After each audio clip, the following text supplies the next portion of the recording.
I was looking at this thing because I was counting my steps. But tonight I look at it because I'm worried about my heart. It's 110 beats a minute. Is that good or not? I don't know. But the real bad part is my iPhone will tell me my iWatch is going to die. The battery's dead. I hope it's just the iPhone. Anyway, good evening, ladies and gentlemen. My name is Paul Bath. I'm the president of the Very Useful Theatre Company of Newmarket. And we're proud to present the Newmarket International Festival of One-Act Plays. Tonight is the second night.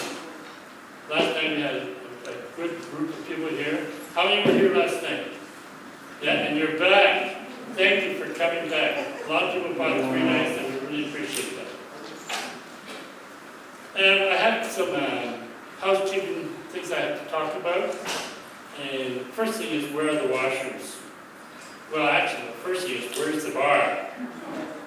The bar will be behind there. And then we'll have an intermission for 15 minutes if you would like to get a refreshment. But the washrooms, the ladies' washrooms at the front here, and the men's washrooms at the back. I ask that you make sure you turn your iPhone off, so there's no ringing, you don't bother the neighbor. So please turn off your iPhone. We don't allow any video or photographs.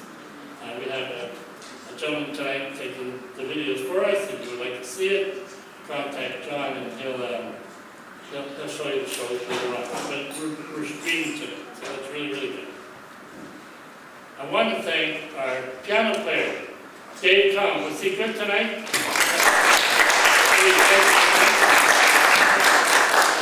He was here last night, did a great job, and we really appreciate it. Thank you. Yeah, all right, so where am I supposed to do this? Anyway. Tonight you're treated to 2 amazing one-act plays. They received their Canadian premiere right here in Newmarket. In fact, I think Newmarket, we're the first to have live plays on stage in Ontario. So that's pretty darn good.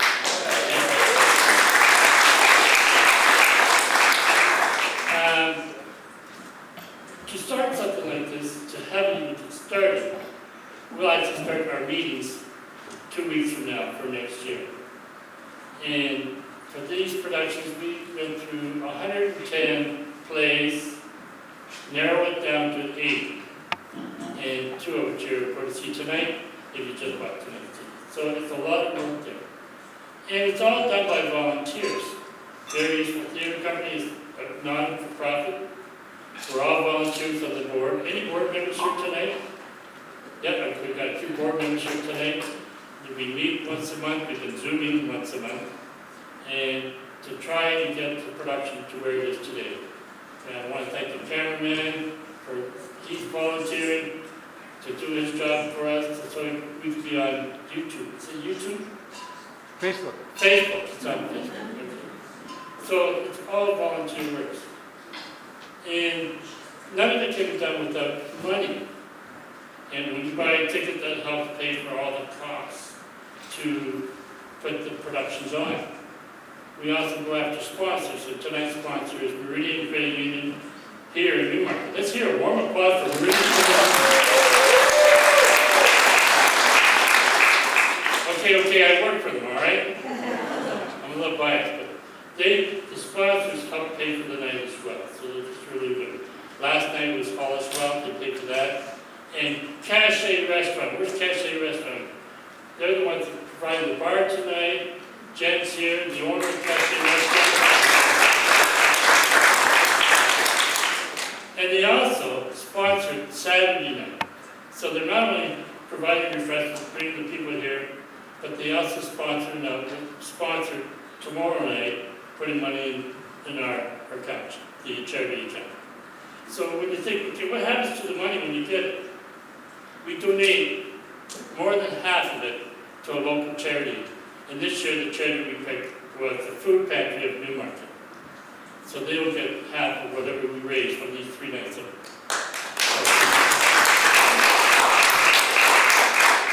So, what are the shows tonight? Well, the first one is, and I want you to listen to the title. It's called Mark My Words. It's a comedy written by a guy from San Francisco named Cary Pepper, and it's directed by our own DJ Elektra. DJ there? Yeah. DJ. There.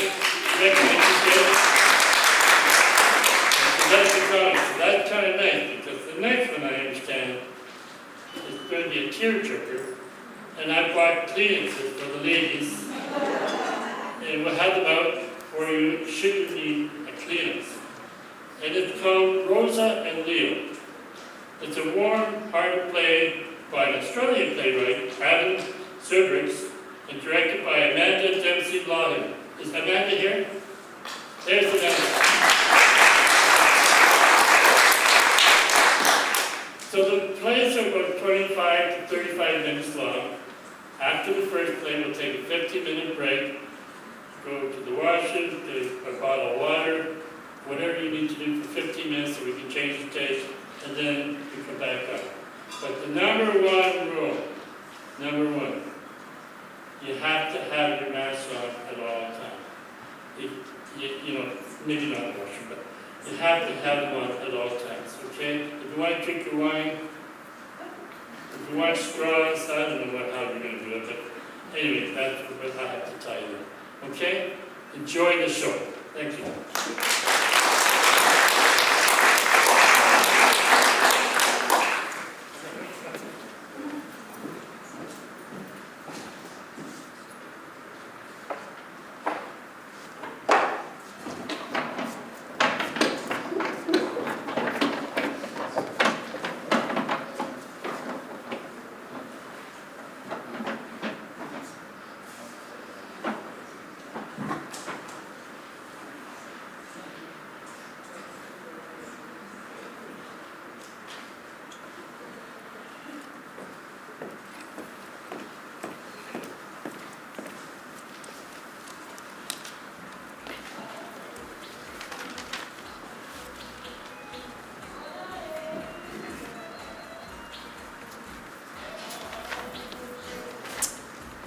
Mason, good to see you again. Thanks again for signing on. Thanks for asking me. I wanted you for this part from the moment we got permission to do the play. Didn't even ask anyone else. Didn't even ask me to audition. Didn't have to. As far as I'm concerned, this is your part. Gloria Fulton's agreed to do the other role. Well, that's great. She puts her all in everything. You know, she's so committed. You know, in the last play we did, I was supposed to slap her in the face. She insisted I actually do it. Oh, she's so committed. She is so great. She says the same thing about you, so we're already in great shape. She'll be late tonight, but why don't you and I do a read-through? I can read in for her. Okay. Do you know how lucky we are to have this? A play by LaSalle Montclair the world has never seen? LaSalle Montclair? Yes. I thought all of his plays had been done. So did everyone else. I think it's one of those long-forgotten works discovered in the attic kind of things. I don't think we'll to worry about full houses. Do you want to get started? Well, I haven't read the script. Oh, sorry about that. The estate is putting all sorts of restrictions on the production. They're being very fussy about the script not being seen before the play opens. They're monitoring all copies of the play. Gloria just got hers last night and it's a long story. We'll do a cold read and we'll take it as we go. All right. So, the play opens where you're threatening Gloria's character. I've got a gun! That's not what the script says. Yeah, I know. It says I got a bun. But that's obviously a typo. I agree, but we have to perform the play exactly as written. Every word. It's in our contract with Montclair's estate. It's a typo. I told you what, the estate was being fussy? Try dictatorial. Dictatorial on steroids. If we don't produce and perform this play exactly as written, they'll pull production rights. They've made that very clear. That can't apply to typos. That applies to everything. Did you know this when you agreed to direct the thing? Yes, but I didn't think it was written this way. Turns out all his scripts are written like this. Montclair might have been a brilliant satirist, but he's a lousy typist. And he wrote all his plays on a typewriter. So, no spell check. So you're gonna have me hold a bun on stage? That's what the script says. And Gloria's gonna be scared of a bun? Yes, Why? because it's in the script. No. Why would anyone be scared of a bun? Let's deal with that when we talk about the characters' backstories. I won't do it. Oh, you have to. It's in your contract with us. Clause number 15, you agree to perform script as written. So now you're threatening me with contract? If I don't, the producers will. They really want to do this play. Let me ask you something. You've read Montclair's work. Didn't you know what you were signing on for? Well, yeah, but the absurdist language is always in the dialogue. It's not in what characters do on stage.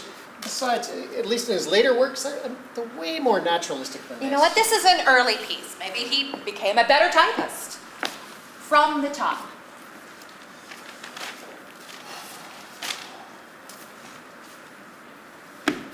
I've got a bun. Oh, don't hurt me! Then come out of there or I'll... John, you can't be serious. Contract stipulations. Don't hurt me. Come out of there or I'll hoot. How are you going to hoot? What? How are you going to hoot?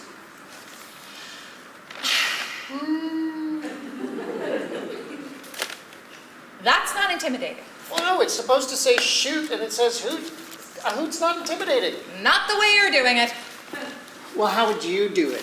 I don't give those instructions to my actors. That would be insulting. This is insulting. I mean,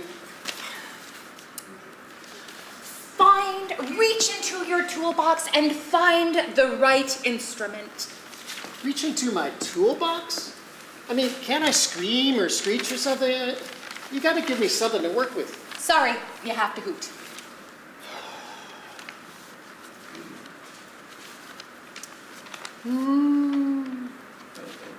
Not intimidating. Well, okay, let's move on. I'll work on it. Okay, from the hoot.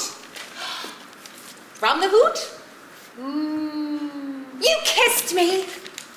Why would I kiss you? That's what it says. How would I even be close enough to kiss you? You're a crazed killer. You do unexpected things. Moving on. Then I'll hoot again. You pissed. Okay. So when she says that, you're gonna look at the audience and then look at your pants. Why? You're checking to see if she's right. About what? That you pissed. I interpret that to mean that you've pissed yourself. Why? You're nervous? About what? I'll let you decide that. Okay, I'm a crazed killer. How about I decide that just didn't happen? But she just said it did. I don't think I can do this. It's a long-lost script written by a brilliant writer that the world has never seen. It's gonna be a sellout. It's gonna be huge. We're gonna get Are you laughed. sure? Are you sure you want to turn that down? We're gonna get laughed off this stage. I think we're gonna get nominated for a Tony. I think you're out of your mint. My mint? It's a typo. What are you talking about? It's a typo. It's just one letter, just like in this. But, you know, we know what the playwright's really trying to say. And we know what the playwright wrote. That's only because you couldn't hype. What? Type. It's a typo. Look, why don't we try and do it without the mistakes? At least it'll make sense. We signed a contract with his estate and... If we perform this, we're signing our death warrants. We're gonna get laughed out of this business. Do you know what they said about the last Montclair play that was done? The one about Jesus? He vied for our fins? Do you know? Let me tell you. Okay. Montclair is a world-class absurdist with an amazing ear for languages who turns society's foibles squarely on their heads with devastating comedic effect. That was the New York Times. And in London, they set a hilarious play by a courageous artist for whom nothing is sacred. The masterpiece takes the audience on a wild ride during which everything people think they know is thrown back at them in which seems like nonsense, but soon strikes home as deftly created social commentary. Our productions are going to be named in reviews just like those. But this is, the estate's insisting on this? I mean, why would the estate want this to be his long-lost play? The estate feels that his literary reputation is based on his signature style. It's what's established him as a Playwright who couldn't type? A world-class absurdist for whom nothing is sacred. You know, he ran his goldfish for mayor of his town. He was that crazy? He was that good. The goldfish won! The estate just doesn't want his reputation tarnished or sullied. Their words. Moving on, we're moving to the part of the play where it begins to escalate and you approach her. Oh, we're not doing the next stage direction as it's written. We have to! Have you read it? Yes! Well, I hadn't until now, and if I had, I wouldn't have taken this role. But you did take this role. Yeah, but that's, I hadn't read the script. I would have assumed this is a typo, which we would fix. But we can't. We can't perform it as written, and especially with Gloria. I mean, she's gonna... We have to perform it as written. You gotta be kidding. I mean, this is just one typo. It's a few typos, and it's like... Okay, we're gonna start. So you approach her and she kicks you in the balls. John. Yoo-hoo! Oh, here's Gloria now. Now we can really dig in. Mason, John, I can't tell you how excited I am to be doing this play. As soon as I got the call, I started researching Montclair. It's not an easy one to get right. Yeah, we were just talking about that. Well, I may be able to help. I found a brilliant PhD thesis on Montclair, written by Thorndike Farrington, about his first play, you know, the anti-fascist piece. They burned all the cooks.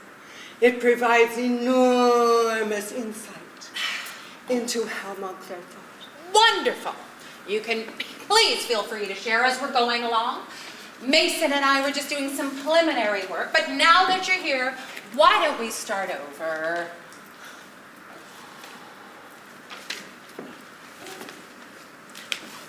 I've got a bun. Oh, I love that line. It's such a strong beginning. Don't you think it'd be a lot stronger if we read it the way it was supposed to be written? That is the way it's supposed to be written. Why would I threaten you with a bun? Well, Montclair hated violence, or as he put it, he was violently against violence. But a bun? Montclair loved food almost as much as he hated violence. As he put it, it consumes me as I consume it.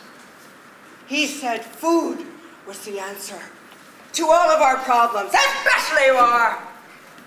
He once launched a campaign to have every war fought with food.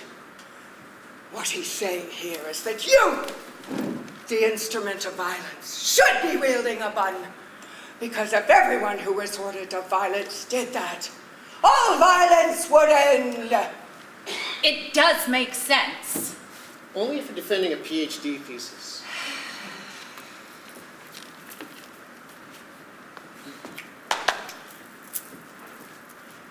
Don't hurt me!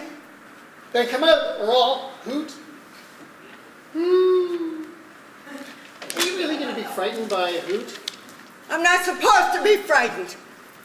Building on the bun metaphor by making you hoot. I Montclair reinforces his position. On anyone resorting to violence is inherently weak.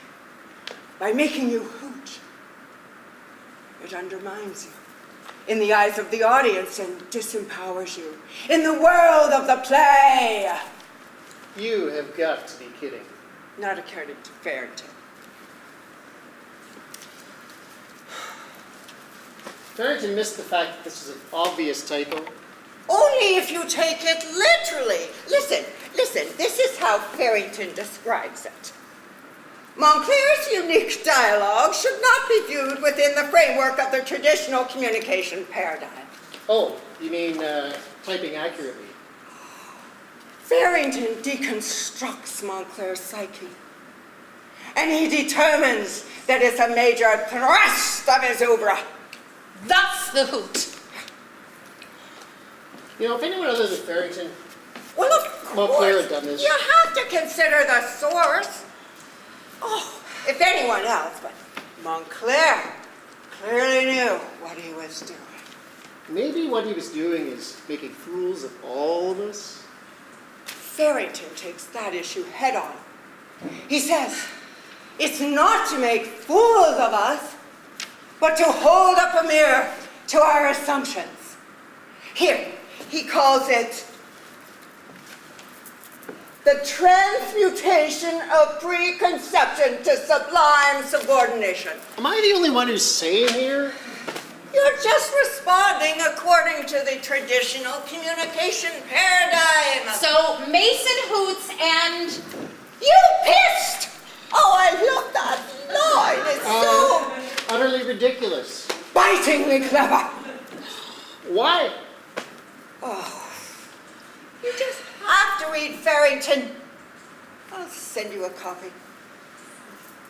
Montclair continues his assault on violence. And he says that if you are resorting to violence, you are becoming a beast. And so, you relieve yourself whenever and wherever you want. Here. Montclair explores the shadowy region where humankind's primal nebulaic plasma,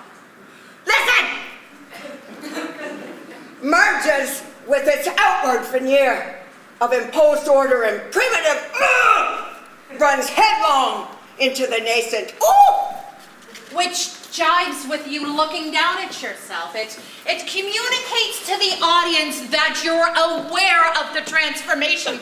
It's a perfect moment. and it truly foreshadows your transformation. And if the audience is sharp, they'll know you're becoming bestial before you do.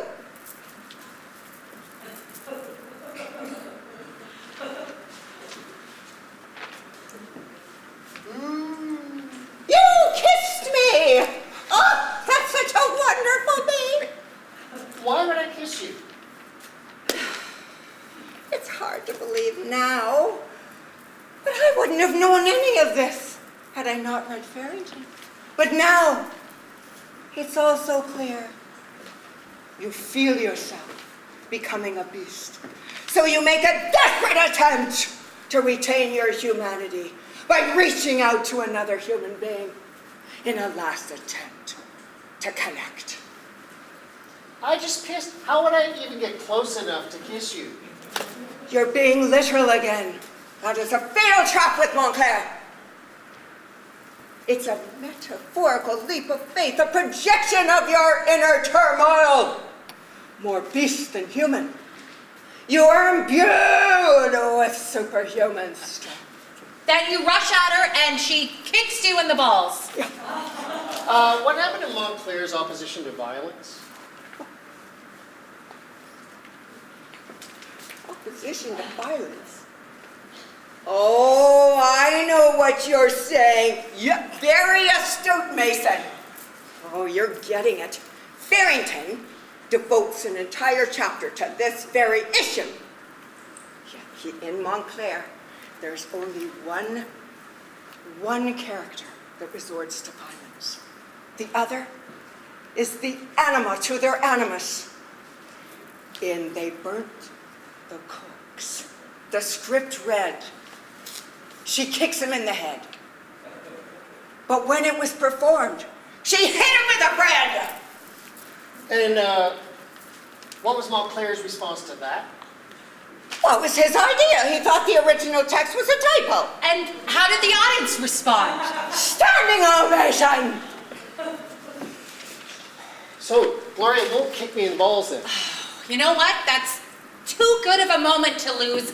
And the estate. You know, I've been thinking about this, wondering what would Montclair think? And you know what I came up with? I would make him lick bowls. That makes sense. Yeah, I think Montclair would love it. And the estate. I know how the estate can be. But they've been known to change their mind. Can you just run it by them? Please, please. I suppose it doesn't hurt to ask. Now, moving on to part of the play that we haven't gotten to yet. The both of you grapple, and Gloria, you get the upper hand. Okay? Now I've got the gum. Oh, John, come on. First I attack her with a bun, and now she comes at me with gum? It's in the script. It's Montclair's extended metaphor. How does a bun become gum? We could use a strobe effect. You know, that would work. But it's not a problem. We had the same problem in Cooks. And a set of books became boots.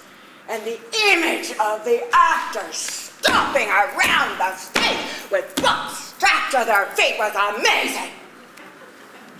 Another standing ovation, I suppose? One critic's favorite moment. Really? Critics adore Montclair. Those reviews I read before, every one of its plays have received raves just like those.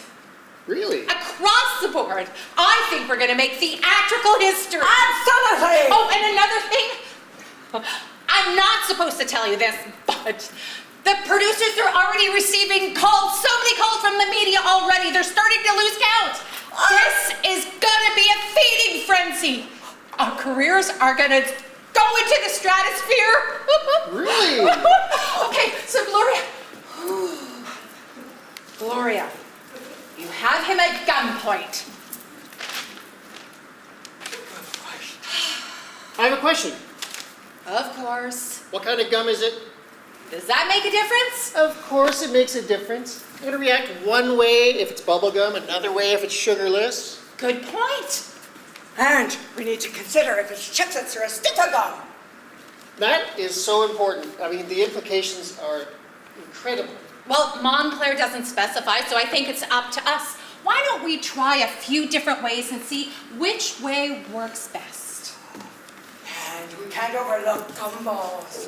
The symbolism speaks volumes. Especially if you roll them around in your hand. Oh, I love that. Oh. The primitive. Oh, Think what you could do with a jawbreaker. oh, what if you were already chewing the gum and I took it out of your mouth? Or you took it from the bottom of my shoe. Oh, the connotations, The symbolism. the innuendo. Well, we certainly have an embarrassment of riches here.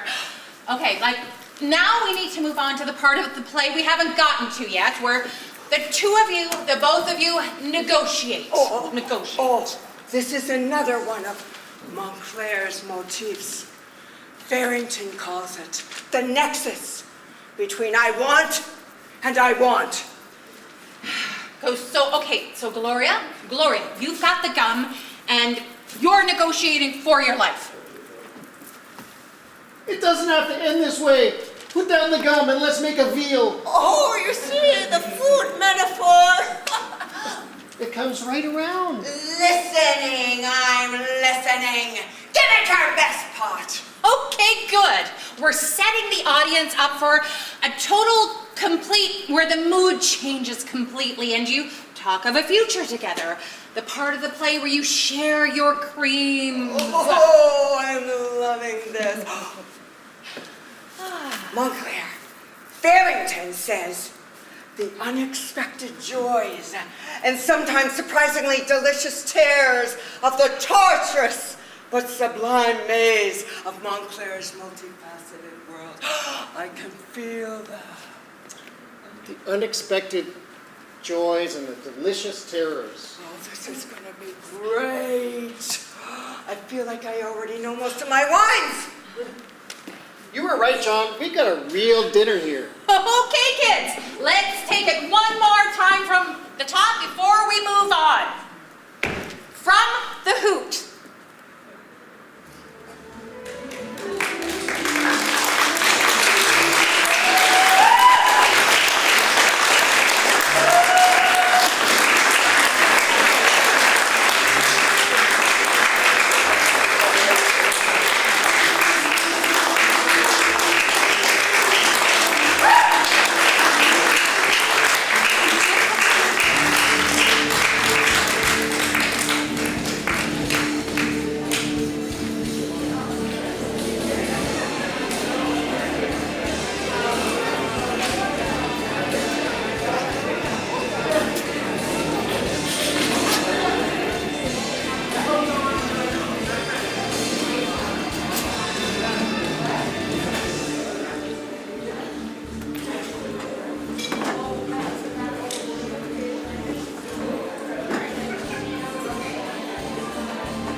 Hello, princess.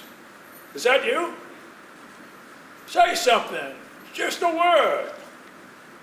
Liar!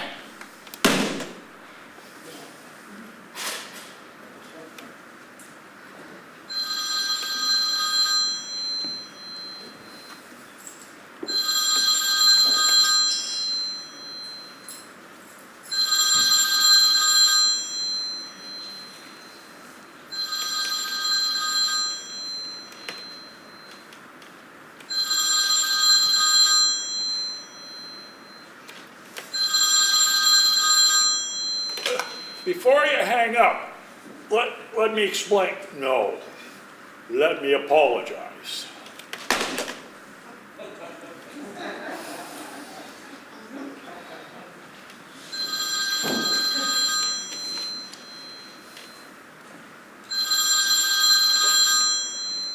Stop ringing or I'll phone the police. Oh, and have me arrested? Yes, I hear they have electric chair in America. Ah, it's good to hear your beautiful voice, princess.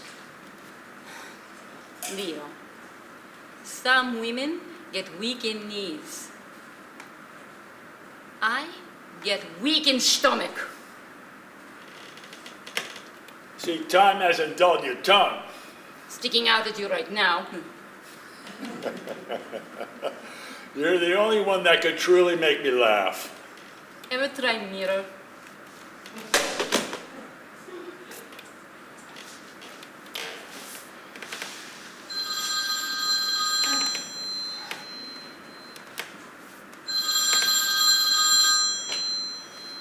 Not a word in 53 years, and I called you 3 times in the last minute.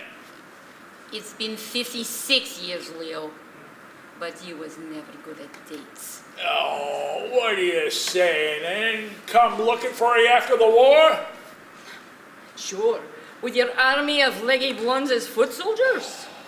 Oh, come on. I was a kid who didn't play the field a little. Leo, you played the whole part. Let me explain. No, let me guess. Hoorde sie der stoller in volt net gemettebed. Wat ik net goemen zoeken kiet. It was the carpenter's fault. If he hadn't made the bed, you wouldn't have sinned. Princess, you know what it was like in that concentration camp. Denied every pleasure in life, waiting at death's hands. And then suddenly you're released. What's an 18-year-old guy to do? What he promised. I'm sorry. I'm not. You did me a favor. I met a good man. That's great. I'm real happy for you, Princess. Stop calling me that! You left your princess in the tower and you never came back.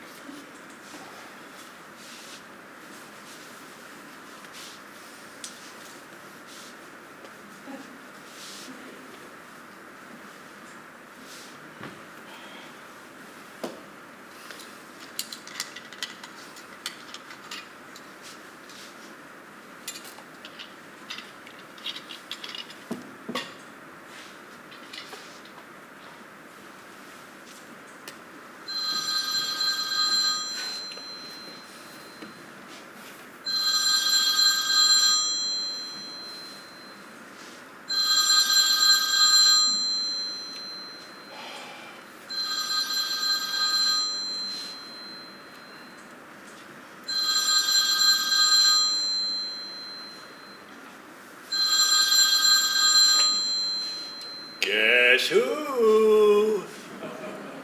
I don't have time for your stories. I know. It's not like you're standing there with your arms folded, staring at that telephone, demanding that ring with that little frown of yours. You forget how well we know each other, Princess. You're wrong, Leo. I went back to bed, waiting for you. I gave up long ago. I don't know why I didn't come for you after the war. You don't know? That's it? You wait 56 years to come up with a reason and I don't know is what you got? Do us both a favor. Take some time, compose your thoughts, and call back in 56 years when you've got something for saying. Don't hang up. Please. I'm getting RSI from hitting redial here. Can I ask, how long did you wait? I get up every morning, get all dressed up, and I go and I sit in this park bench in the park in Warsaw, like we agreed. Until dark I would stay.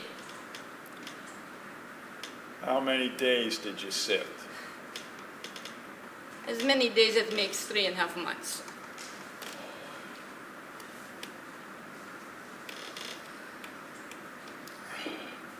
Oh, I feel awful. Oh, mazel tov. While you was getting fresh, I was getting piles. I came back for you. It was 2 months after we were supposed to meet. I poked out of my hiding spot, and there you were, sitting on that bench. I wanted to come to you, but you had this look on your face, like the only reason you were waiting for me was so that you could tear me apart and eat me alive. I couldn't will my legs to walk a single step. Can I ask you something had I come over, would you have taken me back? Only to tear you apart and eat you alive. You're still angry at me. No. Anger, I say for Hitler. For you, Schmendrick, I want nothing more than a slow death of painful hands. About a year later, I came back looking. You were gone. And you expected me on this bench? What am I, a pigeon? They said you took a boat to Australia. Why Australia? Because that was the farthest you can go from me? I tried getting a rocket ship to Mars, but there was no seats.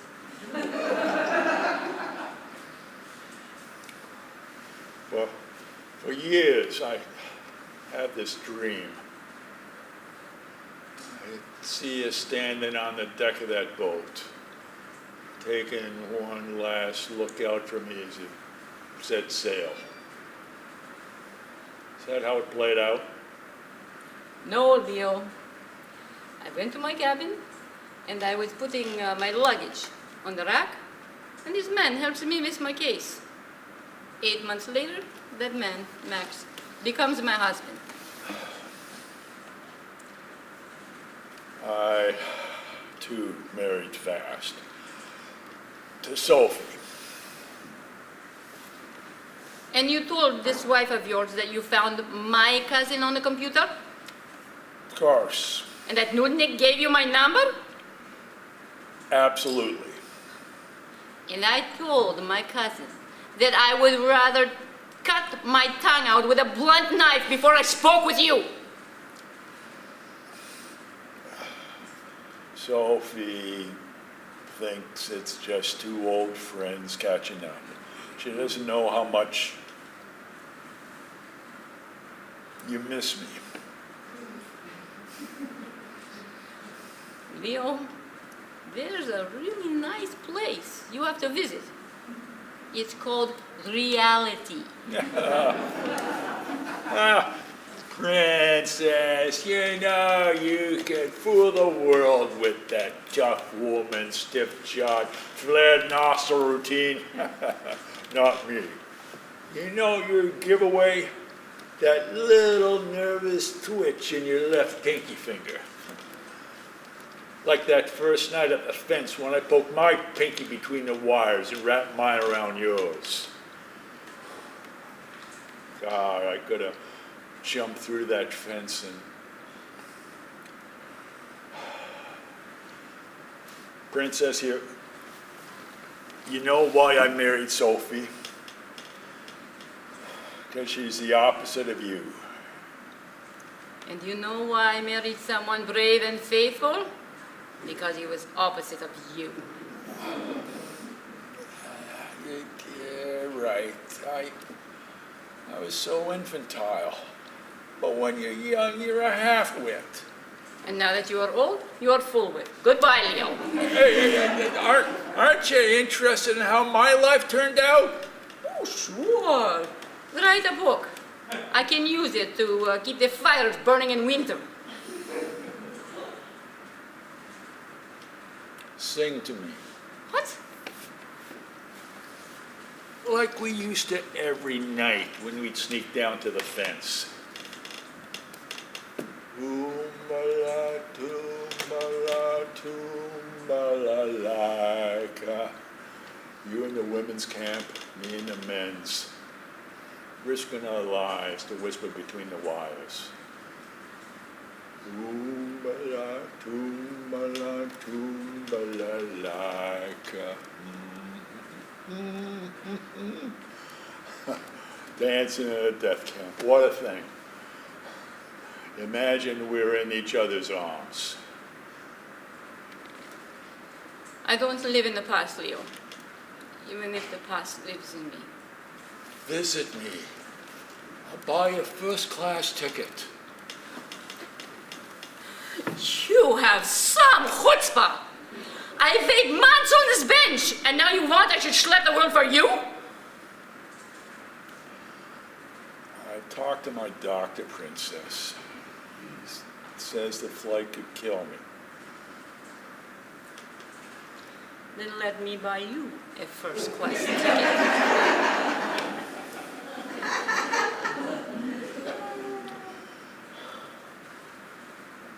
Oh, come on. Don't tell me you haven't thought about your skin on mine, Princess. Sure, my fist on your nose, Elder Caca.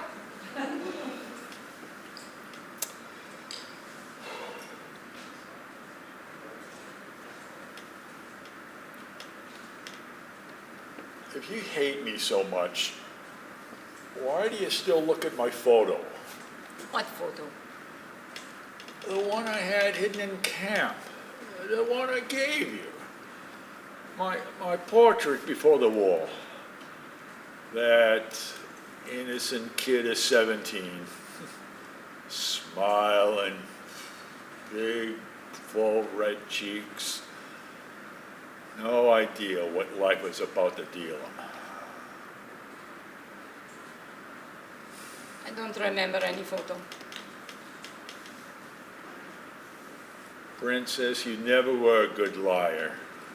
And you were always the best funfarer. Oh, quit playing with me. You're not angry with lovable Leo. No, with your parents for giving you life.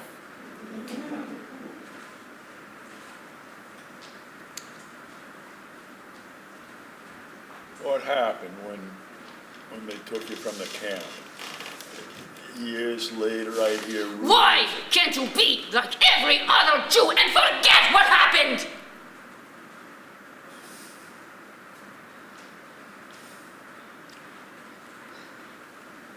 Because I can still see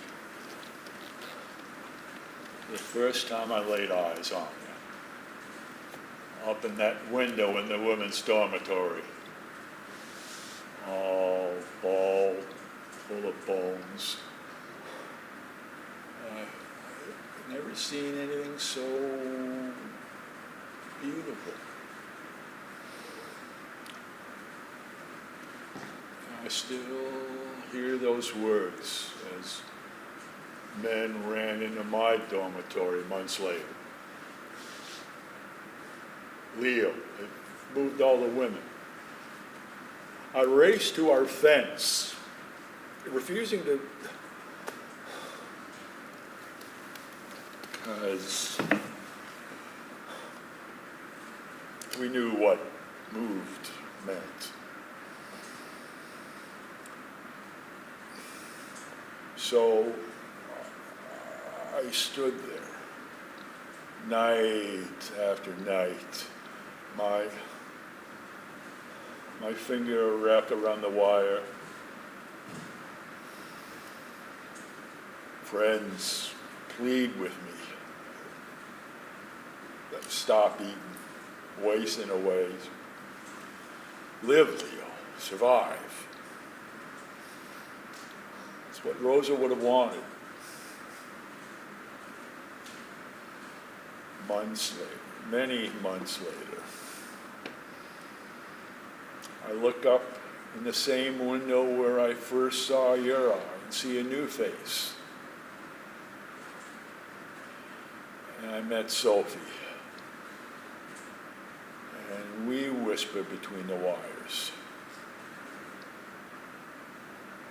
Not long after that, we were liberated. We married. Not for love, for children. Children that would hold their traditions. Children that would tell their children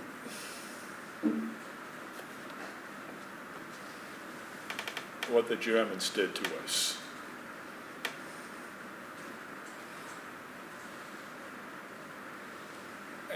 And all this time, in the back of my mind, is you. What if she survived? So I go to the park, and there you are, sitting on that bench.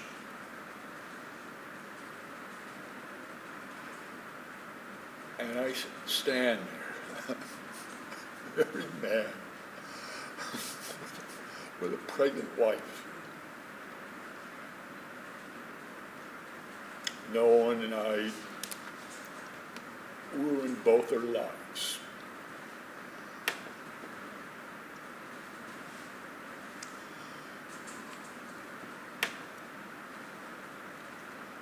I saw you.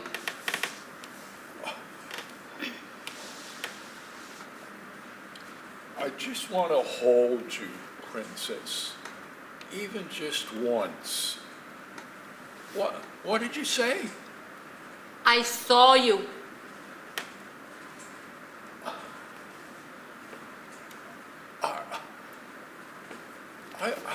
I must have stood there for 2 hours. I was waiting on the bench, and there you was, peeking through the bushes.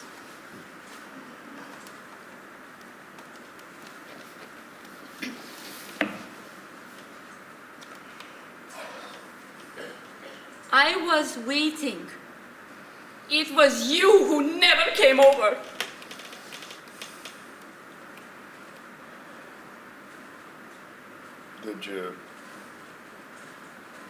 Did you have a good marriage?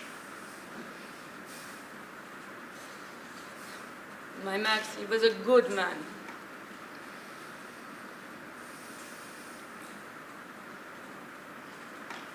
I'm sorry. Oh, it was 10 years ago. And your marriage? I've been divorced for 13 years. Ever since I stood at offense with no pinky to hold on to, I felt an ache in my heart.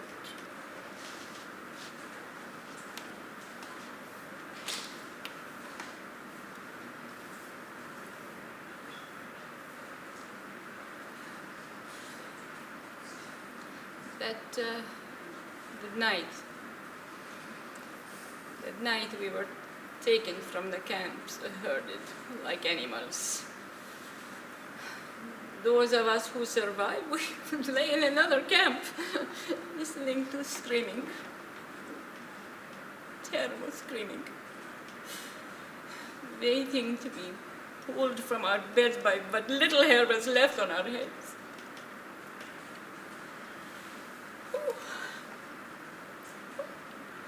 What those soldiers did to me. This is why I can never have children.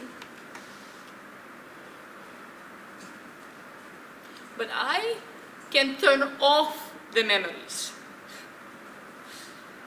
My husband, Max, he was in Auschwitz. It was his job to pull the gold teeth from the bodies that was gassed.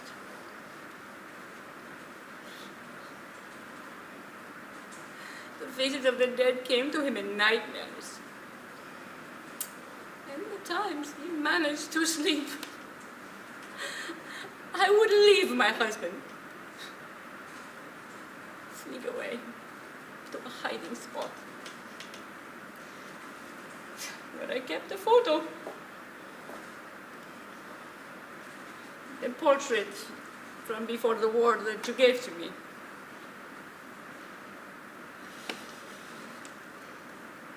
When Max took his own life, I was so filled with guilt. I want to tear up this photo. And as I hold it in my hands, there's a message on this back. 4 words. I'm really giving him. Be happy. Find him. He knew. For 47 years, Max knew. He gave his whole life and heart to me when he knew mine was somewhere else.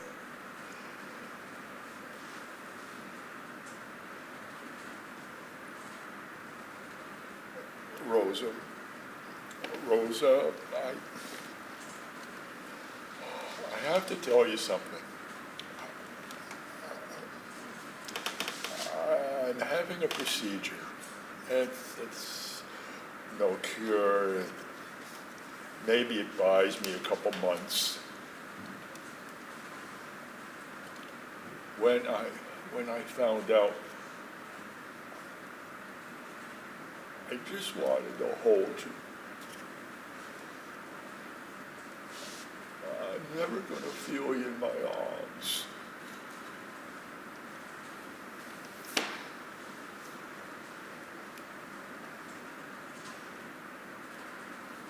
Do you see my little finger?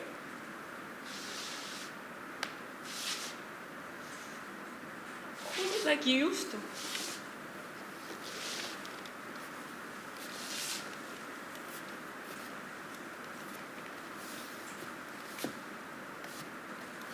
How does this make you feel?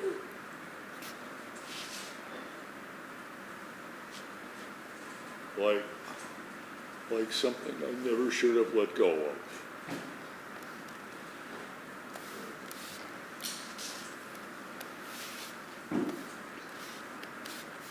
Dance with me.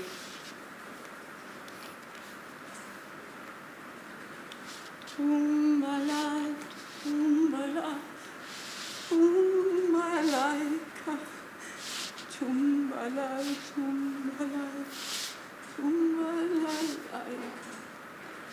Tumbalalaka, tumbalalaka, tumbalalaka, may we be happy. You are in my arms now, Leo. And you're in mine, princess. Tumbala, tumbala, tumbalalaka, tumbala, tumbala, tumbalalaka, tumbala. balalaika, strum balalaika, tune balalaika, may we be happy.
Okay.